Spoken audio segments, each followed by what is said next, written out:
जिसको ख्वाहिश है कि सहरा में समंदर देखे,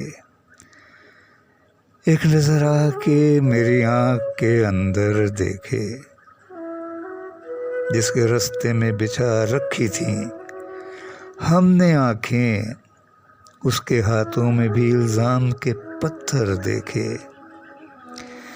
मैंने जब खुद ही हथेली को खुरच डाला है, फिर कोई कैसे लकीरों में मुकद्दर देखे।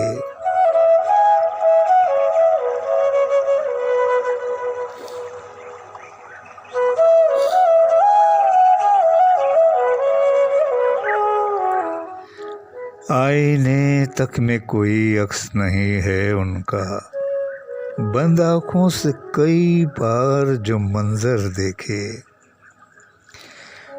पाँव पड़कर भी मना लेती हयात उसको, उस पे इल्ज़ाम था कि एक बार पलट कर देखे। जिसको ख्वाहिश है कि सहरा में समंदर देखे, एक नज़र आके मेरी आँख के अंदर देखे।